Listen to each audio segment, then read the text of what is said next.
Call to order the Wednesday, July 11th Chaska City Planning Commission. Roll call, please. Bovee? Here. Cross? Here. Dalkey? Kelly? Here. Newport? Here. Pfeiffer? Here. And Chairperson Wong. Here. And everyone, please adjust your microphones if you have not already.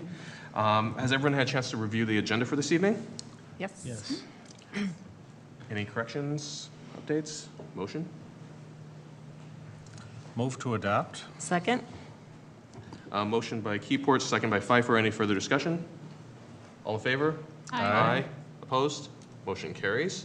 Now is the time in the agenda for the visitor presentation where anyone who has something that's not already on the agenda for tonight's meeting may approach the podium and introduce themselves.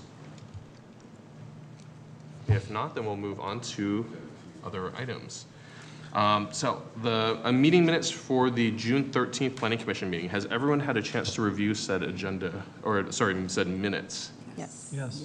Are there any changes or addendums to the minutes?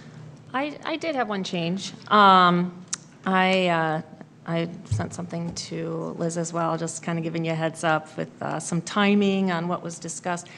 With regards to, it's on page 19 of the minutes, and it's with regards to condition number 32.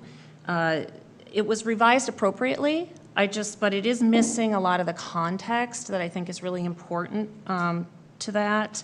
And also the clarification on something. So I'd like for it to better reflect that I had brought up the issue of specifically this person's issue with the wetland, the change of the wetland over time.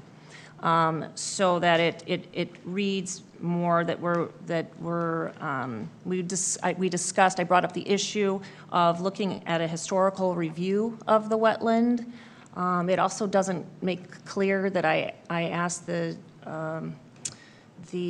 city engineer, Matt Clark, if that could be included as a condition, and he stated that it could. So just for clarity in background, I'd like to have that change to reflect that.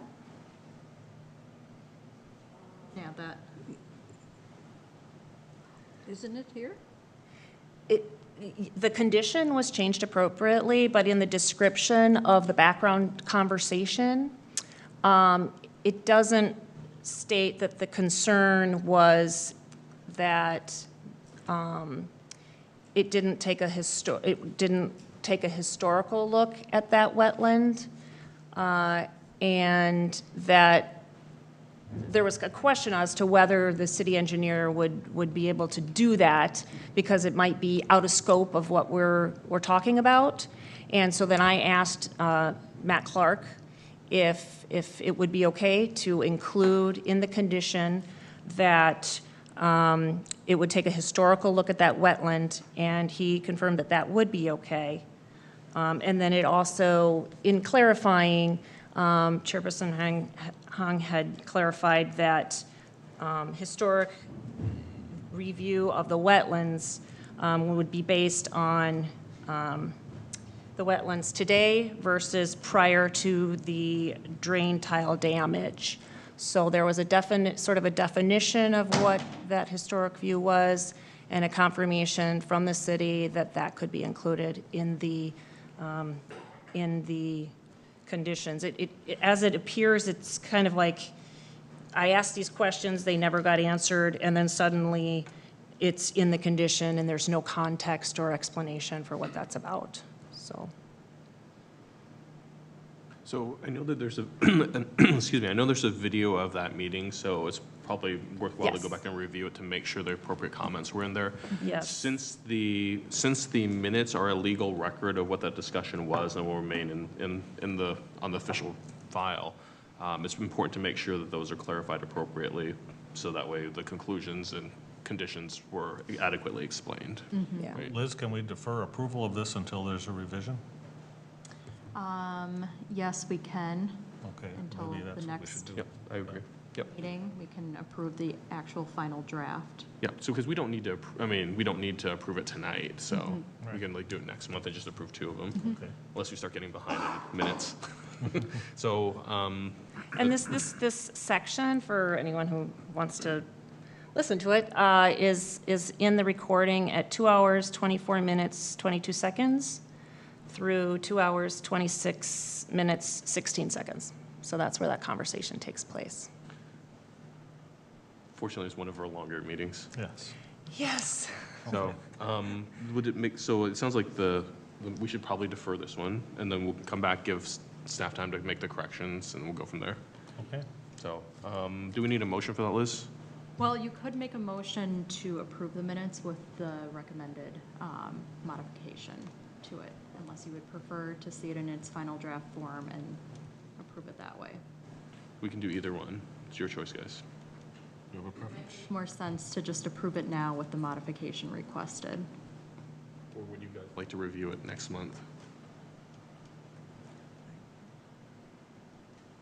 I guess it just needs to be corrected. It doesn't matter if it's approved with conditions. You mean like pre-approve it before viewing the changes? But you don't know if, I assume we'll get the changes if it's already recorded, right? Since you raised it, would it make sense for you to work with Liz on Yeah. updates to it? Yeah, why don't we That just might be easier. do And then we that? can approve it with the condition that you guys work together and to iron out the, That the makes missing all the pieces. sense in the world. Yeah, I would do it that way. that work for everyone? So you have a motion? I don't know how to word this. Motion to confer with the city offline on adjusting the minutes and with our agreed-upon change in verbiage. At that time, it would be considered approved. So let me We're kind of pre-approving that we will have this conversation. Let me paraphrase that. So you're making a motion to approve the minutes conditional upon updating the minutes to be corrected with Liz. Yes. I will second that motion. Okay, so motion by Commissioner Pfeiffer, second by Keyport. Any further discussion? All in favor? Aye. Opposed? Motion carries. All right. I think it's the longest it's taken us to get through the minutes. Okay, consent items. Has everyone had a chance to review the new Planning Commissioner's Handbook that has a new Commissioner's Handbook smell? Approve the final site and building plan and plat for Formcoat, and the final site and building plan and plat for the Chestnut Street North Alliance contracting site. Yes. Any further discussion on these items? I could make a motion Motion? to accept the items on the consent agenda. 6A, Planning Commissioner Book, final site and building plans for Formcoat, final site building plans, and final plat for 650, 700, and 710 Chestnut. Second. Motion by Cross and second by Kelly. Any further discussion? All in favor? Aye. Opposed? Motion carries. Congratulations, Stillman. You guys are done, so if you have something better to do, unless you want to hang out and just, enjoy the show, Thank you. Congratulations. Thanks.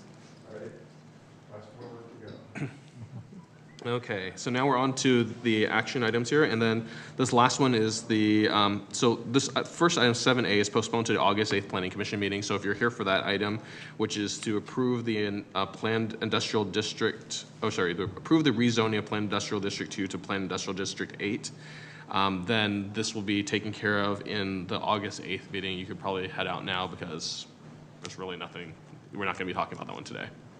Okay? So we'll move on to item 7B, the public hearing for conditional use permit for 2 solar panels at Clover Ridge Elementary.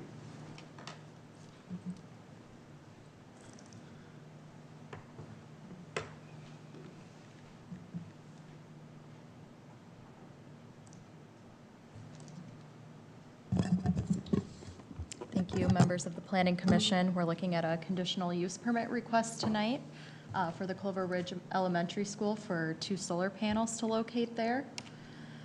So to give you a zoomed-in perspective of exactly where these two solar panels are locating, the Clover Ridge Elementary School site is basically centered on this aerial that you see, and then kind of the centralized site of the two solar panels are highlighted in the red circle on their site. So to give you a little bit of background, MMPA is basically helping shepherd this project through, which is a municipal power agency engaged in the generation of electrical power and energy. They deal with a lot of communities here within the metro to produce and provide electrical power for these communities. As of 2010, I believe, they did provide or start initiating a grant program called the Hometown Solar Grant Program, which was meant to educate communities on the conversion of sunlight into electricity and allow people to understand kind of the unique characteristics involved with that.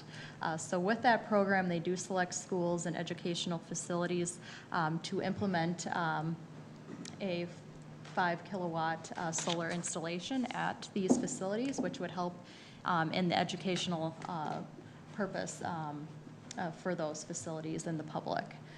So as of this year, Clover Ridge Elementary School was chosen for that program. So tonight, that's basically what we're looking at is their proposal to incorporate 2 solar panels at the school for that educational purpose. So the site is in the Planned Multi-Use District 15. The scope of the project is 2 solar panels totaling at 5 kilowatts in energy or power. In terms of how tall and big these panels are, they are 7 feet at their highest point from grade up to the point of the panel. That's at its lowest point, I should say. And then at its highest point from the grade up to the highest point of the panel, it's 15 feet. So again, these solar panels are purely used for educational purposes. They will be producing electricity for the school based on the power that or the energy that they're getting from the sun, but it's not going to be connected to the city system in any way, shape, or form. This is purely for people to understand kind of how it works and get education from these installations.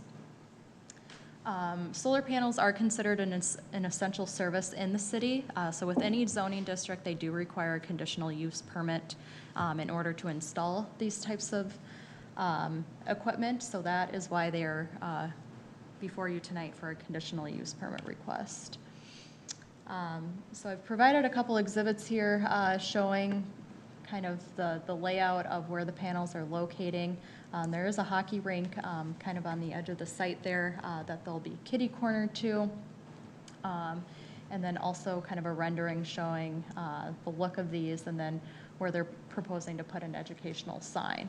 So the location was basically chosen based on MMPA's analysis of where the best connection can occur with the school, but also providing kind of an open area for people to visualize the panels and have easy access for the students looking at the panels and studying the panels.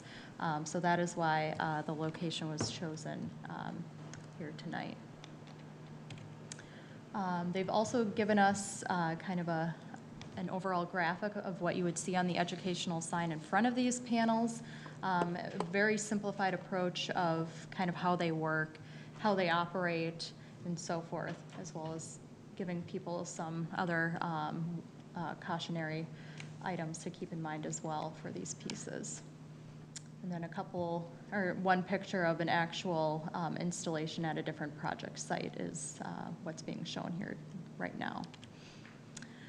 So with a conditional use permit request, there are a certain set of standards that need to be met. There are 6 total, but I'm only going to touch on a few tonight that are applicable to this type of request. So touching on item number A regarding the establishment, maintenance, or operation of the special use will not be detrimental to or endanger the public health, safety, comfort, or general welfare.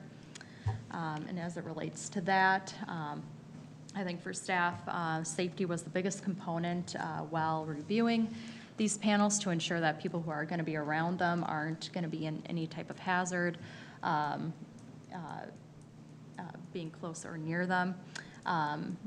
So with the analysis, the applicant and kind of the professionals or experts behind these panels have indicated to us that they have no experience with people injuring themselves around these panels. They were able to increase the height of the panel up to 7 feet so that it wouldn't be, become a cautionary hazard for people who might be looking around it, so no one would be bumping their heads. And any electrical pieces of the actual panel are either going to be secured within the actual equipment or locked up in their own panel boxes.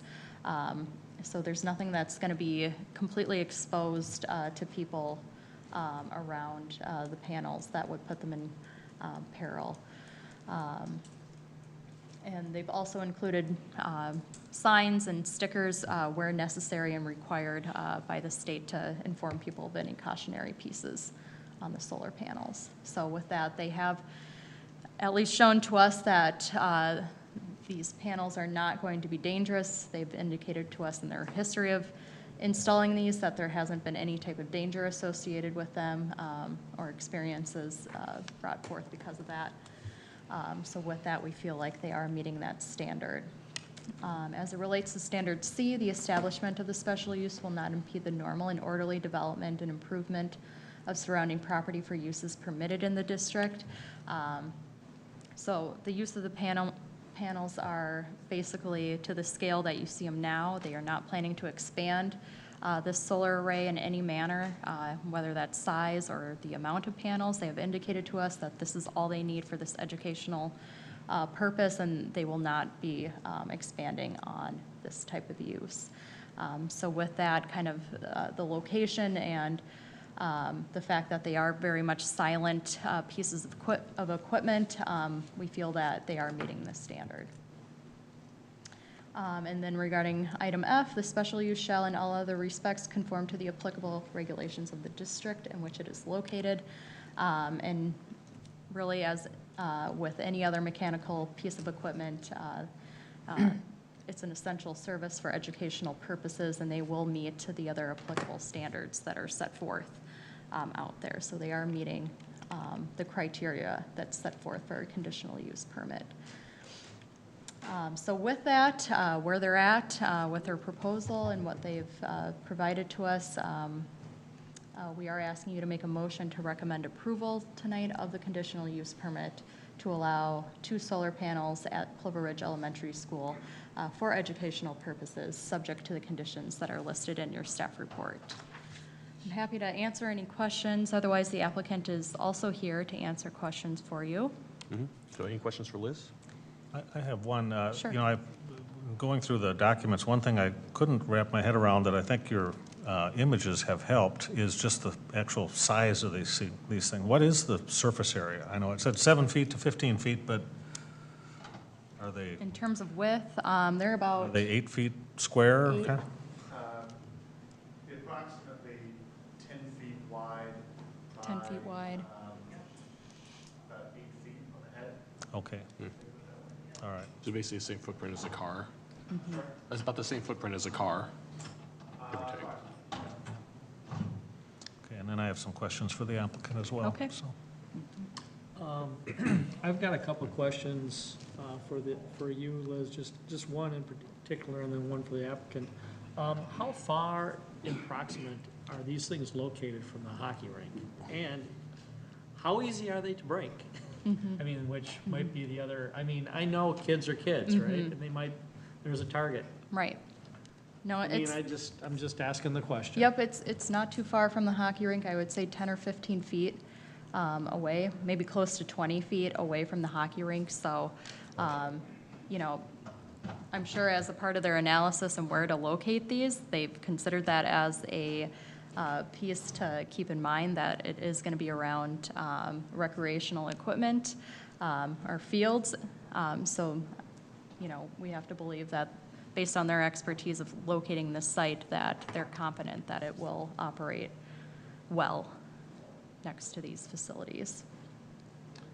Okay. We can also ask Yeah, I'm just curious on the breakage and then the height. I mean, have they ever experienced? Let's give them an opportunity.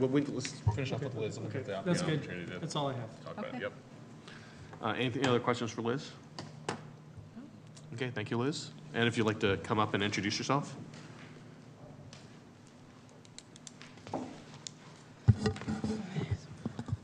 Hi, my name is Crystal Knutson. I'm with Avant Energy, who is an agent for MMPA, so I'm representing MMPA and our proposed project for Clover Ridge. With me is Griffin. He is with our contractor who actually installs the units and knows more of the technical information and can answer those types of questions if you have any of those. Sure. To your question, Commissioner Kelly, the panels themselves are faced with a tempered glass, and the frame is anodized aluminum. And the entire rear of the array is covered in a metallic mesh, which is a code requirement, but also prevents contact from the backside of the panels from sort of a flying object like a hockey puck. We've only had one instance in the entire state with thousands of these individual panels installed of this same specification where they've ever cracked. That was a very severe hailstorm which basically destroyed everything on the property. Other than that, they've been through extensive severe weather and things like that without any issues. And that tempered glass face is tested against ball bearings and other sort of projectiles. Any questions? Yeah, I have some, and my questions are, well, first of all, let me just say that I think I like the concept. It sounds like a wonderful project. And in looking at the conditional use permit requirements, the only one that really I want reassurance on is that first one, item A, which is the safety of the installation. So the first question I have is, just not being an electrical or a technical person particularly, can you put 5 kilowatts in context for me? That's enough to power a what? Typical home. A typical home, okay, so that's a substantial amount of electricity then. And, It's actually, I would say, it's probably slightly less than a typical home. okay, Actually, yeah. and where does it, I mean, how is it, I mean, is it just Sure. inert if it's not being used, or where does it go? I mean, what's the risk there of electrical power to power a home sitting there in those panels? Sure. So you could help in me with order that. to create a circuit and sort of create the energy, the inverter on the site has to be active. Okay. And that is a sort of a white box that sits on the top of the post below the panels that you see there. Okay. And that is what takes the energy that the panels produce, which is DC power, and turns it into AC, which can be usefully used in our electrical system. And that device itself is UL listed and tested to a variety of standards, such that if it sees that the grid voltage goes down, for example, the power goes out on the site, it will actually shut down the solar array so it ceases production within a matter of seconds. It's a very high code standard. Other than that, if that inverter is not active, there's generally no live power on that site that you could interact with. So for their teaching and training purposes, do they plug things into it to show that it's No. producing power, or? As part of the grant program, we also provide a kiosk, an iPad kiosk that the school gets, Okay. and they can put in a location that they choose. Most schools like to put it in their media center, and as part of that, with Blue Horizon, they create an app or a site that you can go to, and students or teachers can go to it and view the daily output, the weekly output, the monthly output, depending on the weather or the time of year. And they can also, the same graphic that would be used on the outside educational sign is also on the iPad kiosk, so students can learn a little bit about it. They could also access the same site from home or, in the classroom.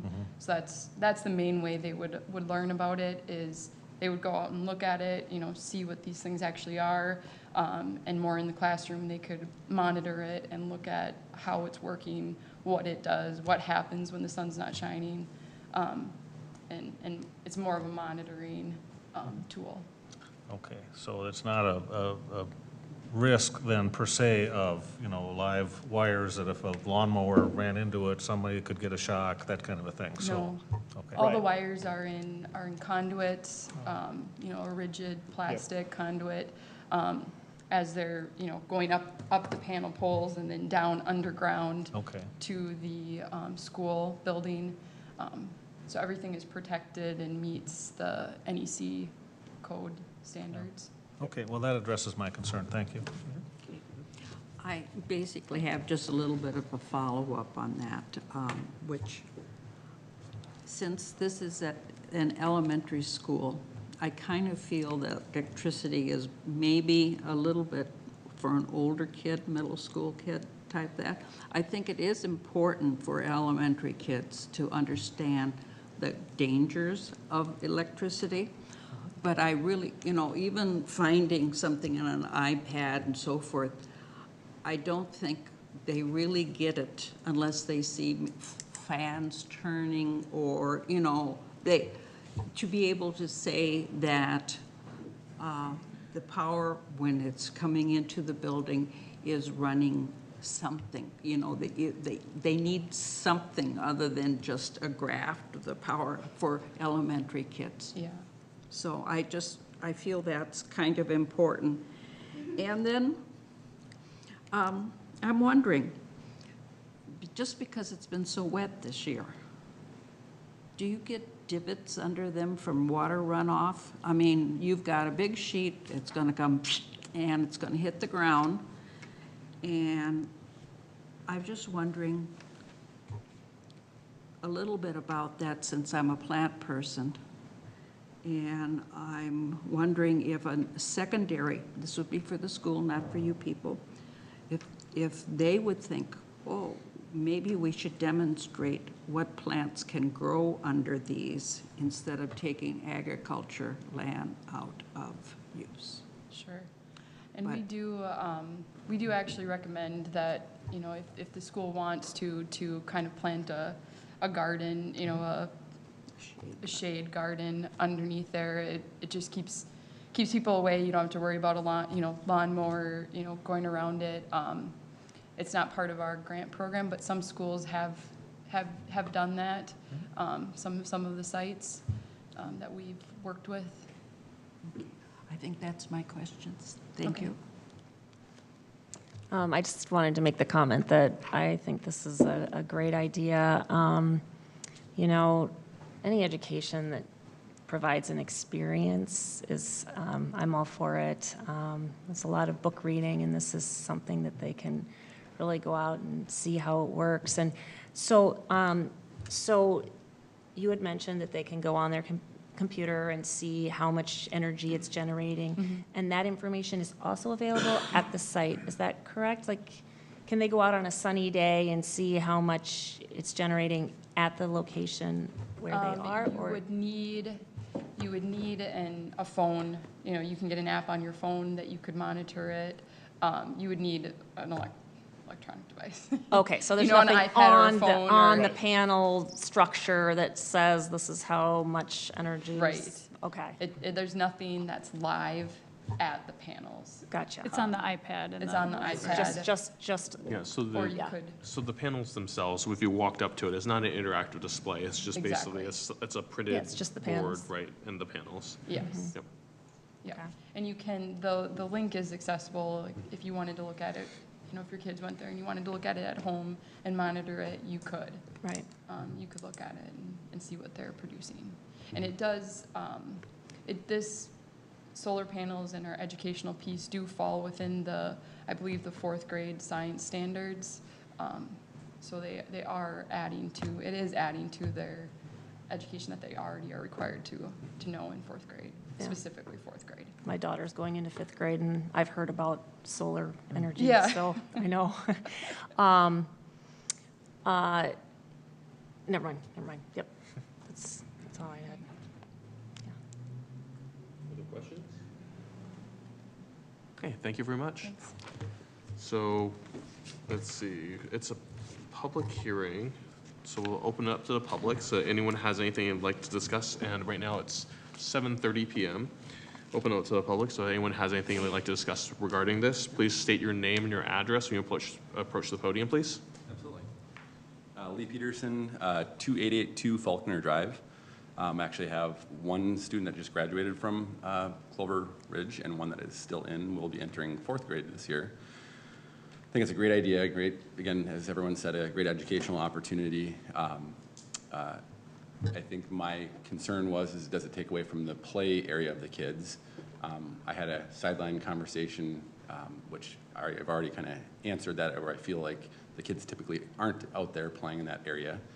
But I was curious on who's responsible for the maintenance of the actual panels or batteries or inverters if they do fail, and does that become a burden on the school district or the city, or is it on the installer?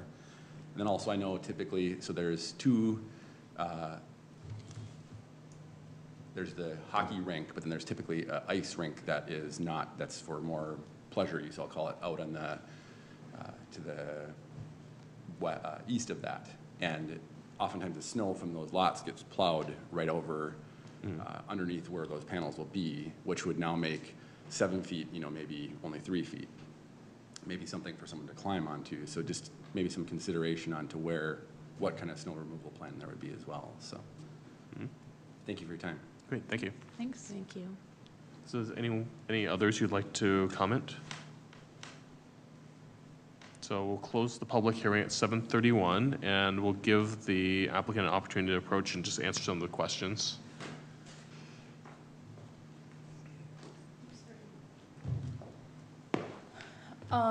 I guess the first one I will address is the ice rink that you were referring to. Was it to the right of that yellow line, kind of? Yes, exactly. So there's also an electrical transformer there and a driveway where they fill up that ice rink. We are on the other side of that, and after conferring with the school building and grounds and their principal, who is also here tonight, they have assured us that this would not, be in the way of any activities that they normally do and normally plan for, or impede on their snow removal. I can't remember what your last question. There was also a question about snow removal. Yep, so there's 3 questions. One was it would impede in play area. The second was who would be performing maintenance of it. And the third Okay. issue was any snow issues. So if the snow was, let's say, pushed against or near that, then suddenly you have a mountain of snow. So now it's not 7 feet, it's like, let's say you got 4 feet of snow, they just climb right on top. Hey, I can jump on top of this thing and slide down it, right? Right. And you can see kids doing that, right? Yes. Yeah. Awesome I help. would put the snow elsewhere on the site. There's a lot of open ground there that it could be moved to. And they are 20 feet, 18 and a half, 20 feet away from the road. So there is a pretty significant distance from the panel to the edge of the road where most of the snow pileup would happen.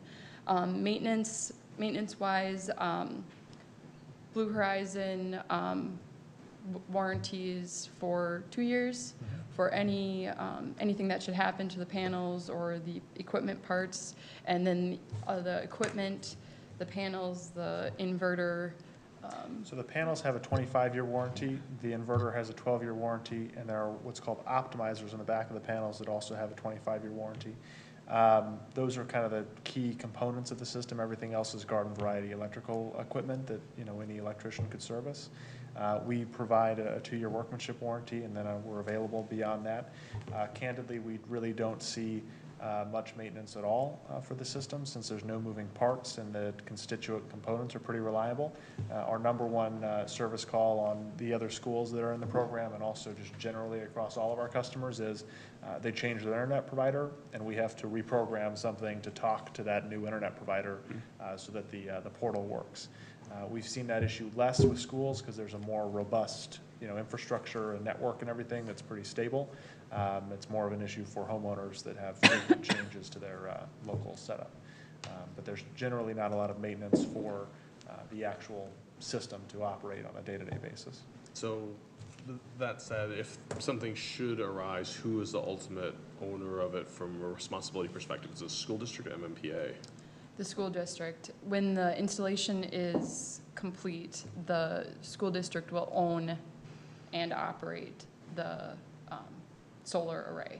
So if something were to happen, I mean, of course, we would, if they need assistance, we would help, but their main contact would be Blue Horizon if there was a warranty issue or if something happened and the panels weren't working. We provide them with a list of contacts that they can, the school can contact in case something were to. So effectively, MMPA provides the grant funding for this, and effectively facilitates support through to Blue Horizon and any other service providers for maintenance that the school may need. But ultimately, it's responsibility of the school to maintain it as the owner of the facility. So should there be damage, or just to say, you know what, after 10 years, some new technology came along, and replace it with the new fusion reactor or something out there, then the school district could take it out and remove it, and Right. MMPA can, it Right. isn't necessarily involved with that. Yeah, we would not have any part of it after construction and commissioning. Sounds good. I do have one more question, and just in regards to, I'm sure from an engineering standpoint, what's the specs on these things? They got one post holding them up, I mean, with wind. I mean, there's a lot of surface there to be caught, just curious. Sure. So it all goes through a structural engineering process, and so there's stamped engineer drawings underpinning the design. The system itself is mounted on I believe it's a 14-inch diameter steel post. That goes 6 feet into the ground, and there's a concrete and rebar foundation around that at 6 feet in the ground that supports it from the bottom. And there's a steel racking system that Yeah. supports the actual panels. Okay, so it's So not on the gonna come back, off it's there. sort of, each panel is supported from, I think, 4 points to this steel Yeah. framework. Okay. I just had one question. So you had talked about the schools being responsible then for the maintenance. Is that Eastern Carver County Schools where are all the kids in the district able to come and learn about this? Or is this specifically a Clover Ridge project and it falls on Clover Ridge Elementary, or do you know? The principal can probably. Yeah. Yeah, I was that might gonna be say the we might have principal. Nate. Yeah. So, Can you introduce yourself, yeah, please? I'm sorry. My name is Nate Slindy. I'm the principal at Clover Ridge Elementary. We have worked with our district office. Dee Dee Caring is our Director of Operations and Finance. And so she's been heavily involved in this, as well as Mick Greer, who's our Director of Buildings and Grounds. And they kind of threw it out to multiple schools and tried to find the best site that would work with the facilities around us. You talked about the educational programming a little bit, and originally I think we'll start with using it at Clover Ridge. Our fourth graders have traveled to Faribault for a field trip every year to see a solar garden and learn about it as part of their curriculum. But obviously we can use it and meet multiple standards at multiple grade levels. And so as we continue to develop this and people learn more about it, it's possible that other schools, middle schools, high schools can use the data and learn from it as well. So I think the intent is for us to originally start, at Clover Ridge, but the information, from what I understand, will be accessible to all students in our district if teachers want to implement it into their curriculum as well.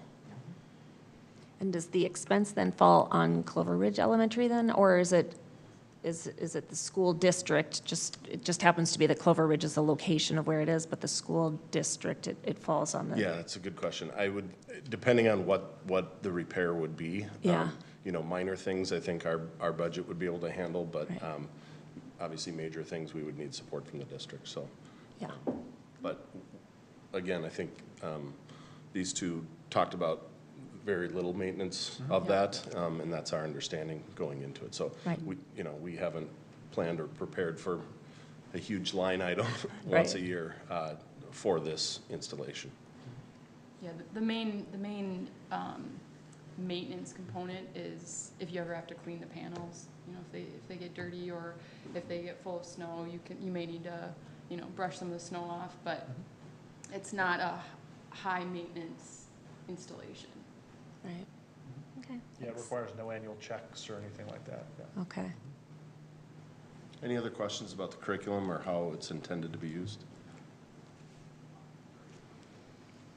Great. Well, thank you very much. Great. Thank you. Appreciate it. So bring it back to the Planning Commission for further discussion. What do you think? I think it's great. Yeah. No other Meets the comments. requirements for conditional use permit. They satisfied me on the safety element, so I support it. Any other thoughts, comments? That's fine. No, I think it's a great idea. Make a motion? Yep, go ahead. Motion to approve the conditional use permit in order to construct 2 solar panels on Clover Ridge Elementary site, subject to the following conditions, 8 conditions. I'll second that. So motion by Kelly, second by Pfeiffer. Any further discussion? All in favor? Aye. Opposed? Motion carries. So we look forward to seeing that those panels go Great. up. So, yep. Thank you. Always good to help education along, right? Oh, I just think the experiential aspect is very nice. So we move on to item number 7C, approved final plat of Cloverfield 7th edition. I feel like a wedding when like one side of the family is just like really quiet, really small I'm the or one with something. no friends now. Like they boarded the airplane the wrong way. All right. Thank you, members of the Planning Commission. We're looking at a final plat request tonight for Cloverfield 7th edition.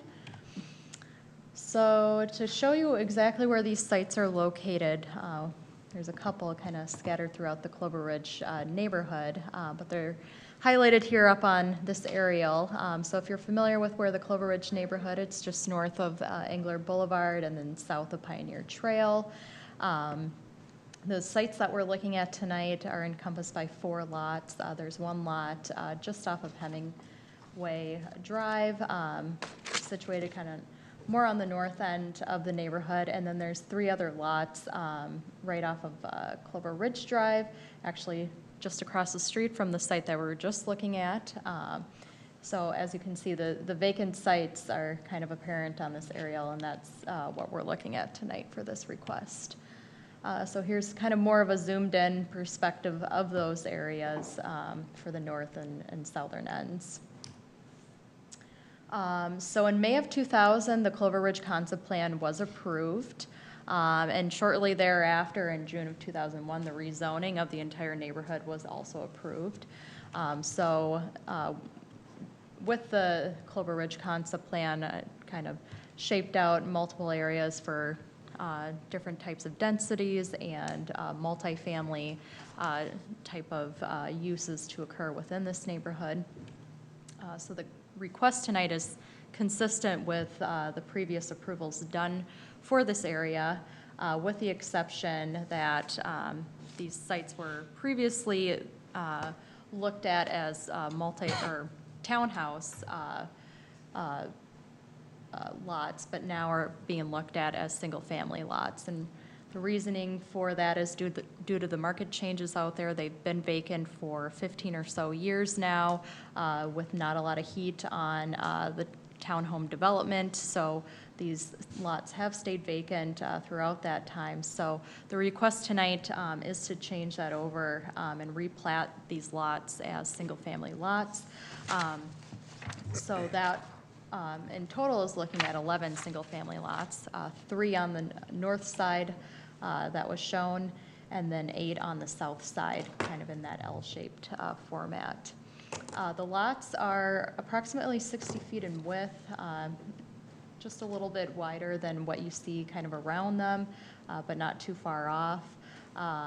The unique thing about Clover Ridge is that a lot of the smaller lot single families do access their homes from alleyways that are owned by the association out there, and that will stay consistent with the proposal tonight. So the product that you'll see have rear-loaded garages on them as opposed to front-loaded for your typical single family to adapt to kind of the context and access that they have on these sites.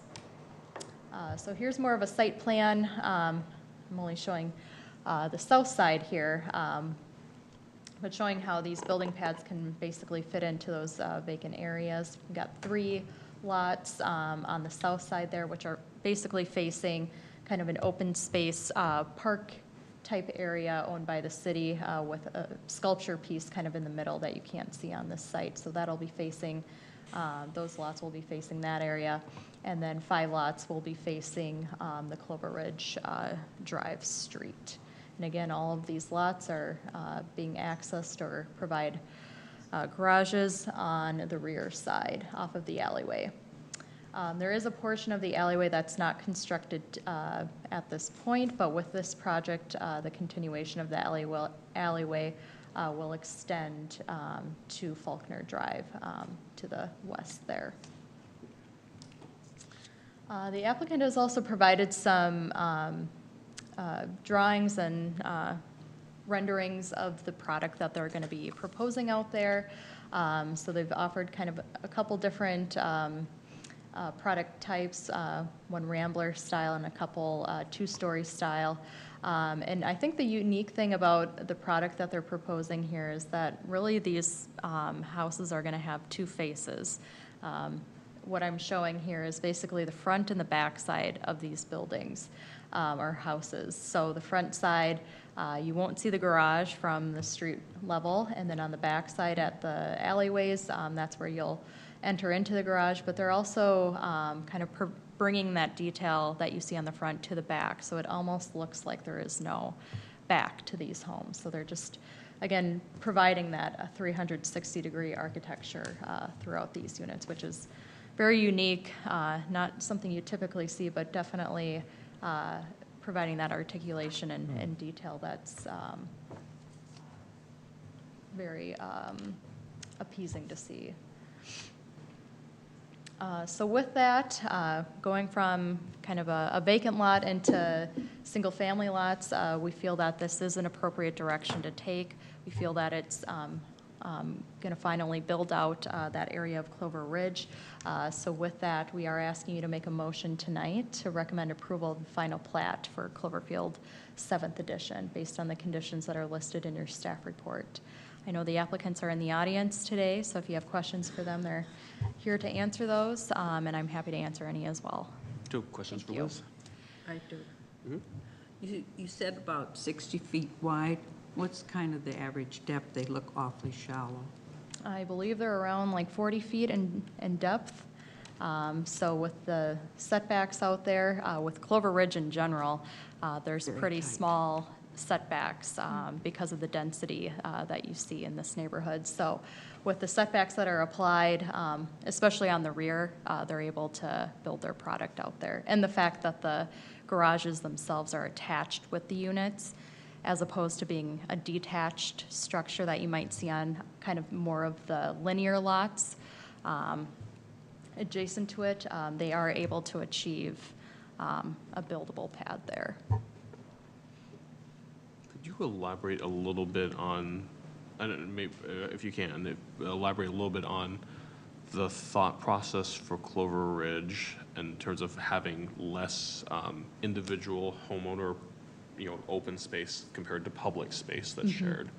Just because I think that some of the commissioners, this may have predated some of the Sure. planning commissioners here. Yeah, and I'll do my best to explain it because it did predate me as well. But the thought process behind Clover Ridge was to create higher densities in smaller areas to preserve more open space for the development. So that's why you see big clusters of pretty tight neighborhoods within this development, is so as to create more open area pockets within the development in between all of these different kind of areas of the development. So that was kind of the thought process and intent behind this neighborhood, was to increase the density out there to really preserve bigger open spaces in between some of the units and neighborhoods within that. And was this philosophy was also applied to Cheval too? Yes. Correct. Yes. So In other words, what we would consider cluster development. Can you tell me, Liz, will these be included as part of the Jonathan Association? Yes, they are in the Jonathan Association. And I know a couple people from the association are here tonight. Probably speak up. And has a neighborhood meeting occurred to get everyone's feedback? They've made a connection to start discussions on kind of what their additional standards or requirements are going to be, and they're continuing to discuss those pieces, so. Other questions for Liz? This is not so much as a question as a comment. Some time ago, probably is well over 2 years, we approved a townhouse addition out there that is not finished yet because I have to assume that there's no one wants to buy. There is a row of at least 4, or maybe it was 5 townhouses that are not there. I mean, they're sitting there. I don't think they're being worked on. At least they weren't being worked on by people on Monday, which I consider a hazard. But so if moving to houses, even though it's going to be tight, and I do feel it's very tight, and I do always feel the alley is very tight, I'd rather see something happen in the way of a home as opposed to the townhouse.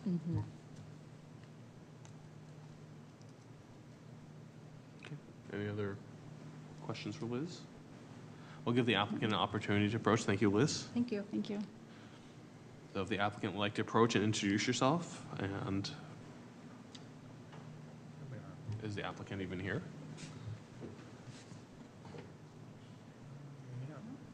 No? Okay. Applicant's not here. Okay. John? John Bernelson? He's not here? Oh, would you like to speak on behalf of?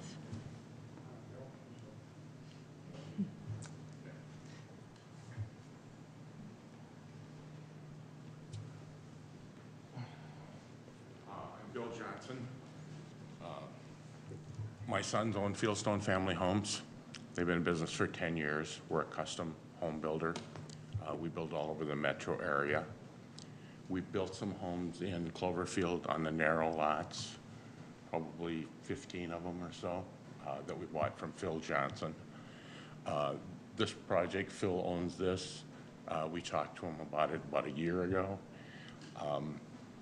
We think it fits in the neighborhood really well. I actually designed the plans where we put 2 front elevations on them. So you're gonna, from the alley, it looks like a front, and from the front, it's the front. The other thing we did, people are gonna be parking in the driveway off the alley. So I wanted to put a door, like a front door, that's actually a back door. So when guests get out of their car, they can walk up and walk right into the house. Where, as you know, most of the other lots in Cloverfield, the narrow lots, by the time they put a garage back there, the only way they could get in was through the garage. So we wanted to, by going to a wider lot, we're actually gonna end up with a backyard for kids. So we'll have grass in the back for them to play in. And we'll give the homes 2 different looks, and company will park and come in right into the house. They won't have to walk around. So, you know, we try to come up with some unique things, not the run-of-the-mill. We think there's a huge demand for the product that we're putting up. Affordability is really hard to find today. So, you know, we're building something that's really nice. We're a Green Path Energy Star builder. All of our homes are certified for Green Path, for energy efficiency. So it's something we're looking forward to doing. We think there's a pent-up demand. We think we'll sell them out in 6 or 8 months. You know, there's just that much demand. Because Cloverfield's a beautiful neighborhood. It's just, we need to give them something that they want. And the townhouse market is pretty tough. You know, people really don't want to go into townhouses. So we looked at it as an opportunity to turn that vacant land into something that's usable, get it on the tax roll, and create some very nice homes for people. Any questions? I have a question. Are there sidewalks on the fronts of these Yeah. homes? There are, okay. Thank you. And if you noticed on the plans, we have sidewalks going from the front door out to the sidewalk too. Yeah, I'm so glad that you're putting a door in on the backside because it's so awkward. Some of these homes, people are not sure where to park and, Yeah. So- That was a big concern of mine, yeah. to make the back and the front look very attractive and to put a door. So when guests come, they don't have to either go through your garage or try to walk around the house or whatever. So Yeah. they could come right in. So that was a huge concern of mine. Okay, and then can you talk a little bit about price point that you're aiming for? You know, I'm guessing they're going to be in the 300s. I'd like to say less, but Wow, it's just pretty hard to build anything under 300 today. yeah. What's the square footage?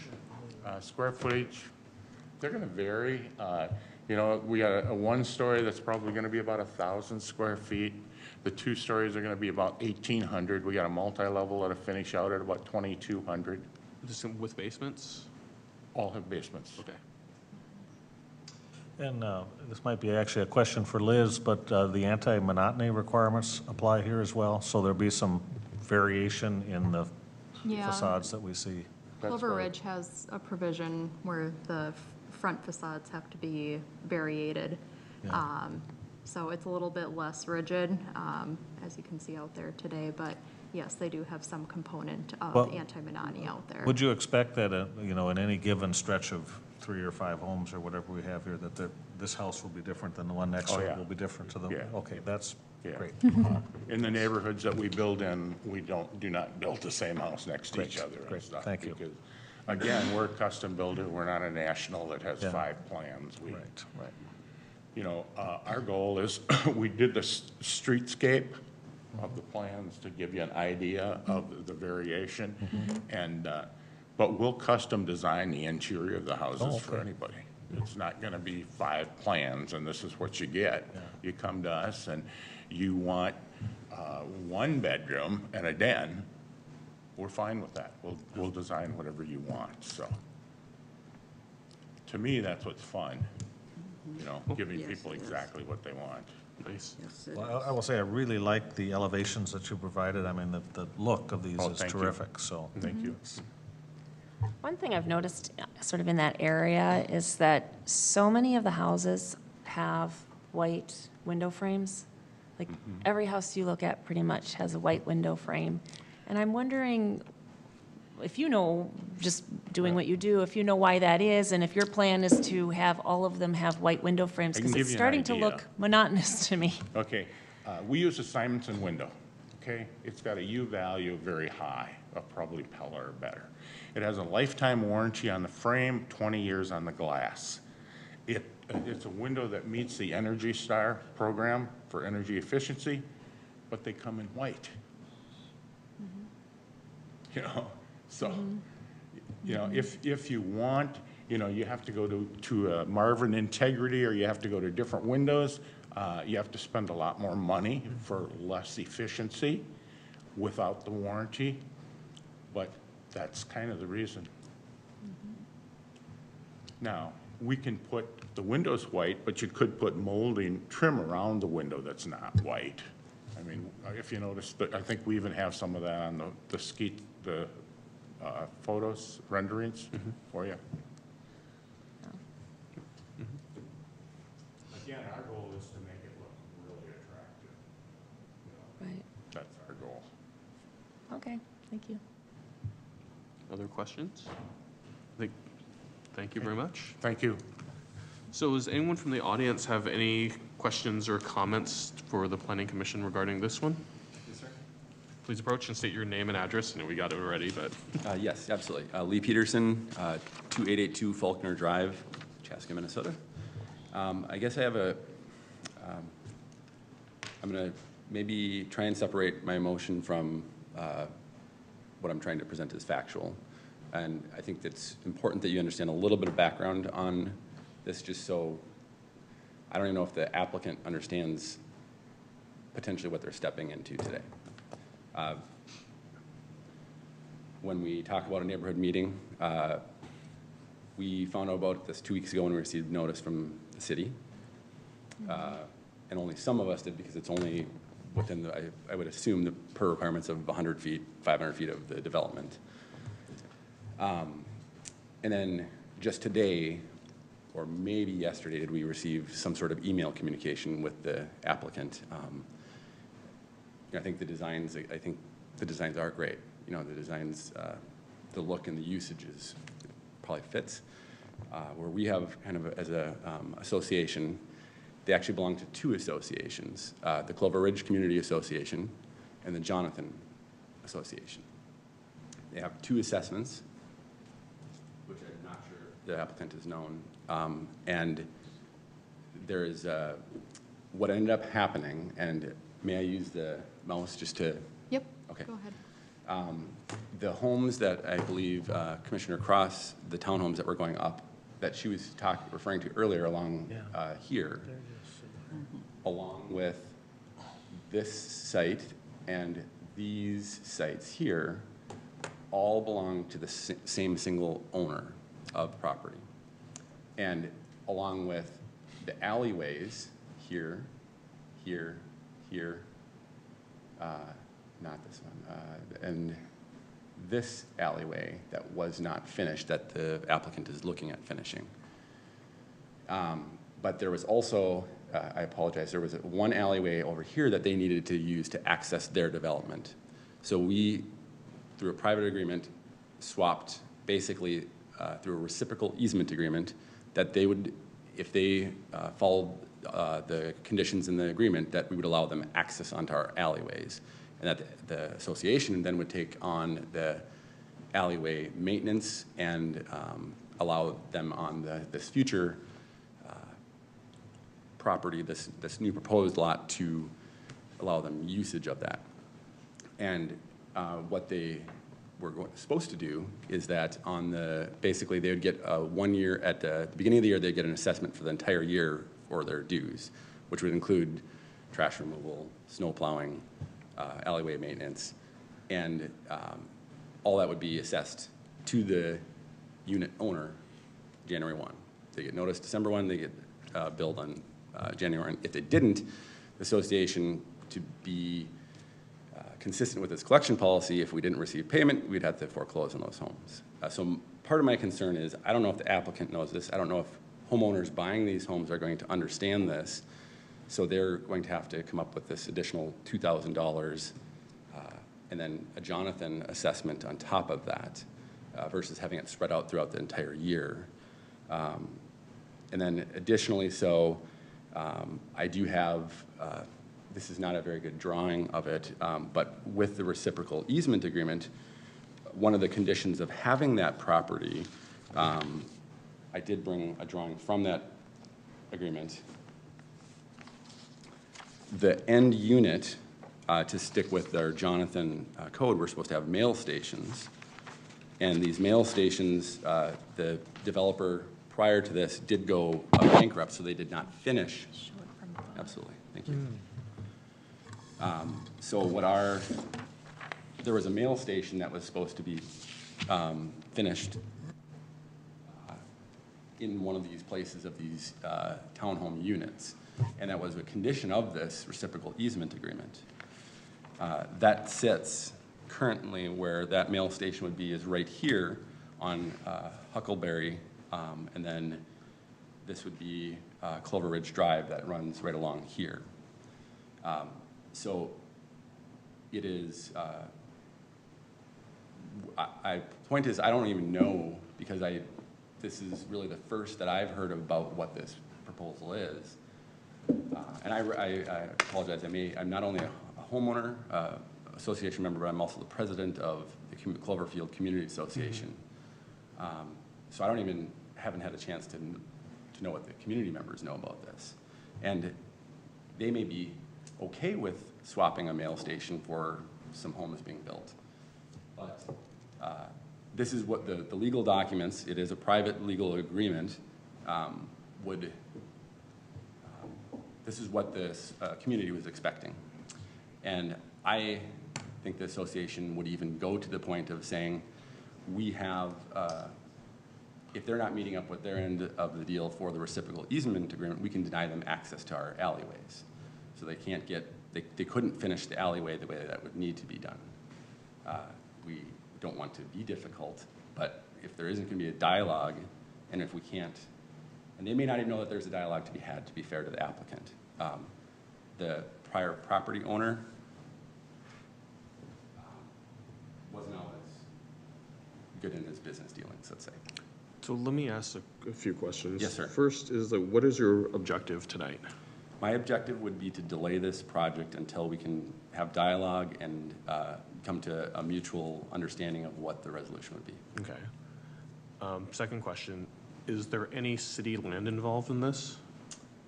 Or is this merely agreements between two private parties or multiple private parties? It for sure is multiple private parties. The plat maps are really chopped up there where I think that it's possible there's some sidewalks that would be city, but I would have to, But effectively, I mean, if, like, you know, construction of something, city wasn't accountable for building the city was not responsible for building the mail station. No, sir. The city doesn't own the roadways, city doesn't do the snow removal, city doesn't have the easement, right, for any of those things, any things we're discussing, okay? Okay, so then given that, I mean, from that perspective, we don't have any purview from this planning commission perspective. Sure. I think, you know, from a purely just own personal advice, it sounds like it's probably, you know, it's a good time to broach that conversation with the applicant and, you know, start having those conversations. A clarification on notice. Notice is typically sent to 1,000 feet or 1,500 feet? 50, I'm sorry? 350. 350 in Clover Ridge. Okay, 350 feet. So everyone who's in 350 feet of that should have gotten notice.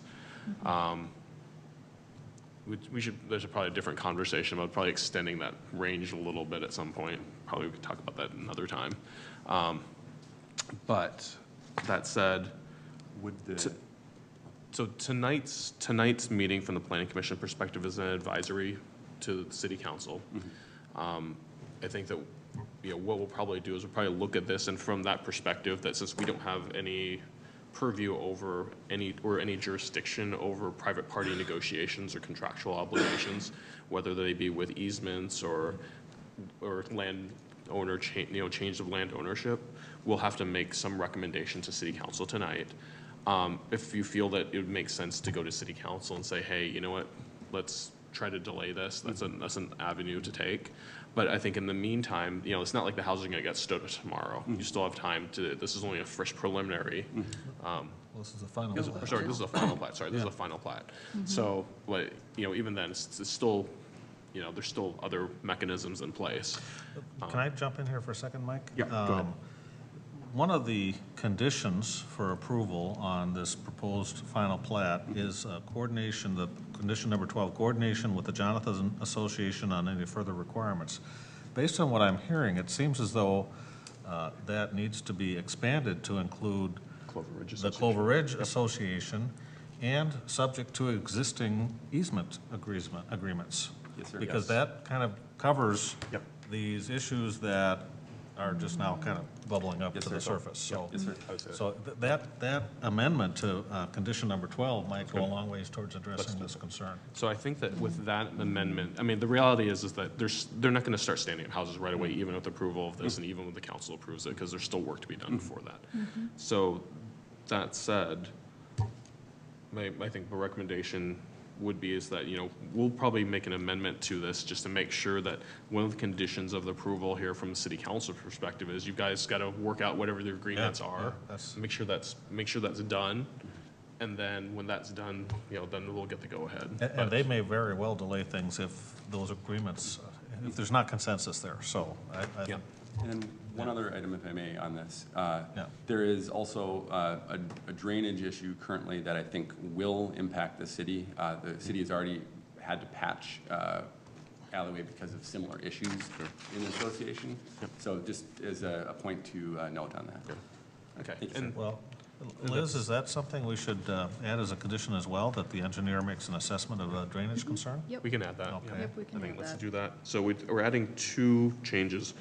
One is to make sure to amend the Jonathan Association to also include Clover Ridge. Is it and Clover Ridge Association or Clover Field? It's Cloverfield Community Association. Cloverfield Community Association. It's a mouthful. Thank you.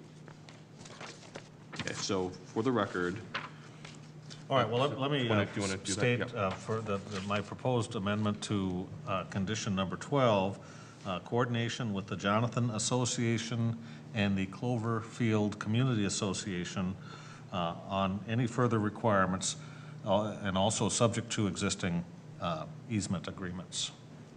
okay.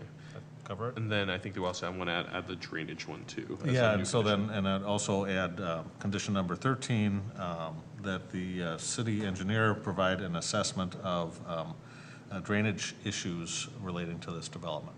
Yep. Because I think it would be, I mean, obviously it's in everyone's best interest to get this sorted out now, so any future homeowners aren't, Yeah, absolutely. in This is the question time or to do whatever it, it is. so, Yep. yeah. Yep.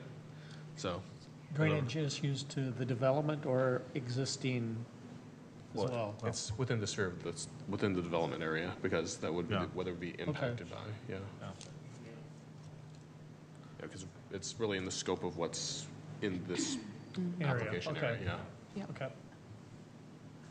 Okay, so are there anyone else have anything they'd like to discuss with or open up with the planning commission?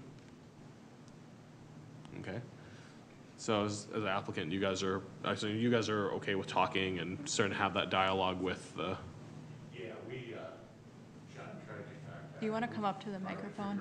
if you want to try to, come up here, just acknowledge On that for the record. record, so. Yeah. Sorry, hate to have to make you get up, so. Yeah, we'll work things out, but we didn't know who to work them out with. Okay. You know, we weren't able to find out who to work out. We just found out, yesterday? This morning at 4 a.m. when I wrote the email. So that's when we found out. Okay. So until now, we didn't know there was anything to work out. So, Yeah. Sounds good. but Well, we're more than happy to do. I think Johnson's got to be involved in this. If he made some arrangements with the association, that was not on our dime. I mean, that was his, so. He's gonna have to get involved in this and figure it out, and then what we do with him is gonna be based on that. So, But yeah, okay. we're not here to fight, we're here to win. You're here to build homes, yeah. Yeah. Has the ownership of the land taken place, or the ownership change of the land taken place already, or is it just intent to buy? The close, Yeah, no, we have not closed. okay. You're under We- contract. Yes, We have the agreement with Phil that we were gonna close once we got okay, everything approved. okay, sounds good. Okay, so there's still time here. Yep, good. Okay, so, that said, let's bring it back to the planning commission discussion. What do you think? I had a little bit of drama for tonight, so. Well, I like the project. I like the articulation of the buildings, and I like the change from multi-family to single-family on those lots, and I like the fact that the last few lots on Clover Ridge are getting built out, so.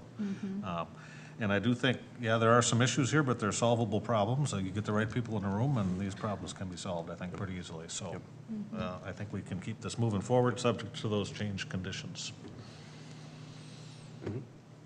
Sounds good. Other thoughts? Agreed. Echo My the same. comments are the same. I think the articulation of the homes is really nice. It's definitely, I mean, I think for the people who live there too, coming out of your alley, looking at effectively the front of a house is gonna be a pretty nice view, like, for considering what could be there, so that'll be nice. And, I'm optimistic that you guys will figure out, figure out something that works for everyone in terms of, what ends up being the final disposition of all this stuff that's, was kind of the leftovers from the past here. And finally clean that up, so it's like everyone's just done with it once and for all, so I'm sure everyone will be happy about that. Okay, so does someone like to make a motion with with this and specify any amendments we'd like to make to the, I can make a motion here to approve final plat for Cloverfield 7th Edition, Fieldstone Family Homes, PC 2018-27, subject to the 13 conditions. which specifies the addition of the, The 13th is the yeah, city engineering. the city drainage. engineering and the amendment of the Cloverfield Community Association. Yes, yeah. Just to specify for the record, right? Just as a reminder that there's someone else does the dictation of the minutes, so Yes. you have to be very explicit. Thank you. Yes. Second motion. So motion by Keyport, second by Kelly. Any further discussion? All in favor? Aye. Opposed? Motion carries. Okay. So guys, sounds like at least you got the right people in the room. Sounds like everyone wants to work together. I want to hear some happy news. Thanks. Okay, cool deal. So, so we turn around to round out to other business. I don't think we need a motion to receive the meeting minutes, correct? So, and then Misty, would you like to start, Commissioner Bovee? I don't have anything. Oh, was there, we didn't have a meeting of the block redevelopment, did we? It's on hold, Yeah, okay. Chaska, Well, it's City moving Square forward, West. but Well, delayed. yeah, Yes. delayed while they gather more information about potential library sites. So we meet again in August. Okay, sounds good. So it'd probably be the next 2 months out because you'll probably meet after our next meeting. Okay. Just have to remind me about that because I probably won't remember. Absolutely. Sounds good? I don't have anything. I would just comment that I appreciate how quickly MnDOT and the city, whoever else was involved in getting 41 opened up after the flood. In past years, it seems like we've had to wait a lot longer after the water receded, so I'm glad they got it turned around so quickly. So that's all I have. Happy to see the 41 project with the road going in, a lot going on around the city. I think people are starting to recognize where they can travel and where they can't, and have planned accordingly. One of the things I have noticed, and I saw again tonight, is a bike darted out in front of a car because they're impatient to be able to wait for the lights down here and got hit. So that was right out here in the corner. And so very, very frustrating to see that, but people just need to slow down a little bit and wait for the lights both ways. Well, me driving around Clover Ridge reminded me of lots of things. And I do guess I have the question, are those townhomes that aren't done, are they in foreclosure and just sitting there? You're talking about the 3 sites that are up right now. No, they're not in foreclosure. They're still working on them. So some sort of delay out there. They're a disaster waiting to happen. But driving around Right, rental townhomes, Clover right? Ridge, I saw a lot of odd things, and I don't know if they came about because of city requirements or owner frustration of the trees that are along the main drive-in. There will be 2 trees, one on the boulevard and one on the lot, and they are both big trees and they don't have room. And you see that. And then there's all the dead trees that they pulled out because there was not a large enough surface for them to be placed. I guess that's a concern for me in the sense that we really have to pay attention because now they're not recommending planting any maples at all. And we've had maples approved on some last lists. They said we should give a few years break because we're heading for another elm disease or elm, With the maples? emerald, so forth. They should mix it up and change it because Chaska has a lot of maples and a lot of them. And I don't know what they're going to replace after they've done the streets on like Fourth. I don't know how many trees they took out, but I don't know what's going in. I know they have been fairly good mixing on the other couple streets, so I'm hoping they just forget maples for a few years. Because I was around during that show, and I lived in South Minneapolis, yes, and they all came down. So I would really like to be a little bit more cautious about what we do in the future. And as another aside, and this is about a tree too, I went into Traditions up at that one huge oak that quote unquote we're going to save, and now we maybe not be able to save because of 6 feet of grading on 3/4 of it.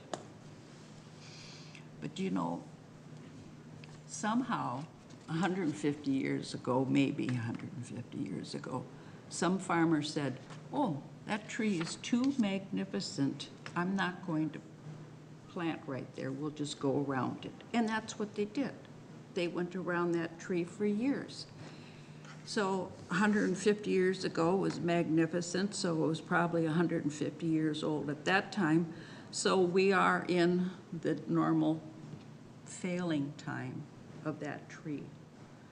I would feel very bad to have it taken out, but it is on its downsize. 300 years for a Minnesota tree is pretty doggone good.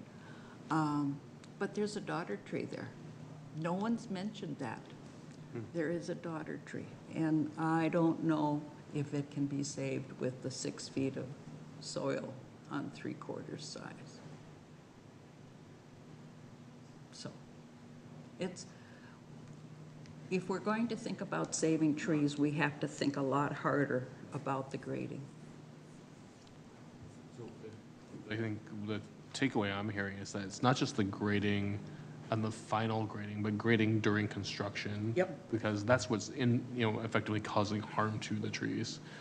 And also looking at, maybe as part of our planning process, looking at potential daughter trees. And even though like, this kind of goes back to from the conservation perspective, that we look at the trees we want to preserve, right? But then there may be other ones that could be magnificent trees in the future, right? Because it's like when we redevelop a street, right, in downtown Chaska, we tear out like a whole bunch of trees because, they're all sick and they're not doing well. And, with the intent that they're replaced, everyone's in outrage because, oh, this looks horrible, blah, blah, blah. But then the matter of fact is you plant saplings or plant younger trees with the intent that, 20, 30 years from now, it's going to be a beautiful, lush street again and for the future. So, part of it's that lens that we need to start looking at the future, not just what the tree is today, and not just like, oh, it's only 6 inches around, so we'll just chop it down. Then it never has a chance to make it. Is that Basically, really? yes. We have to think a little bit longer term when it comes to trees. Yep.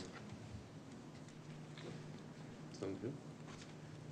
Anything else? Liz? I don't have anything. Okay, so I've got 3 items. Yeah, I know everyone's like, grown, 3 items.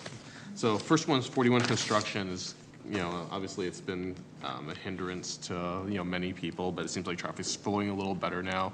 Also, now the roads opened up across the river, that's helped some too. Thankfully, the flooding subsided. Second item is actually related to one of the items on the topic, on the agenda for today, which is that the notification area is 350 feet. The question is, should that be a wider notification area? And I know this has come up in other developments, because like when we had medical centers, our office buildings pop up, I think we used a larger one for commercial. But, does the rest of the planning commission also think that maybe we should revisit some of that distance so that people have a little broader sense? 350 feet is maybe like a block away, right?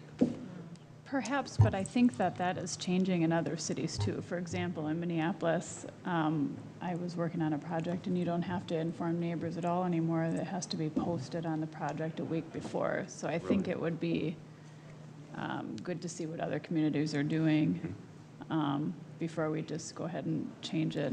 That may be something we'd ask staff just to take a look at and see what are other communities doing? So Yeah. where do we fit in that continuum? And I think this also in the context too of like, what's the intent? Notifications, I mean, because, you know, you look at it from a pure intent perspective, regardless of what someone does, it's to give the public an opportunity to be informed so they can have an engaged discussion about the development, right? In one case, if you say, I'm taking away all notifications until someone shows up to the meeting, that's like saying, you know what, just sneak it in, get by whatever you want. And if you go too far, say, I'm giving notification to everyone within like 2,000 feet, you might never get anything developed, right? So there's finding the happy medium, say, it's really people who are concerned nearby who might be affected. And then, you know, from a purely intent perspective, it's, you know, the public good is finding that balance that works for us as a community. So, but I completely agree, we should understand what other communities are doing and maybe the intents too behind that. Is that something that staff could action on? Yep, we can definitely look into that a little bit more and do some research and see if there's a bigger radius that other communities are implementing for notifications. And I think that one of the things I'd like to also include with that, if everyone's in agreement, is to look at it with the intent of from a community perspective is the intent to encourage less engagement, or is it to, you know, to say, you know, we're just trying to speed up something? What's the goal behind one or the other, right? And just to make sure that we're kind of looking at through the right lens of what's right for us as a community. What are we trying to accomplish, right? I'm not saying either one's right or wrong. They're just different, right? I know some will say, I'll just post a board out there. It has to be up there 2 months on the site. Everyone drives by it, sees it, right? Everyone's a little bit different everywhere. So. Right. Okay. And the last one is that a few weeks ago, I had a wonderful opportunity to attend a watershed education conservation tour that was hosted by Carver County, was it Watershed District, and a number of different watershed districts around Minnesota. And I only was able to attend part of it. But through that, there was actually a tremendous amount of education about our watersheds and, you know, where our water goes effectively. So like when the rain hits the building and it goes down to a roof, well, it ends up someplace. It doesn't end up just in your backyard and evaporate. It goes down creeks and rivers, and a lot of it ends up down in, you know, Le Sueur, or ends up down in like Winona and down in other lakes in Minnesota.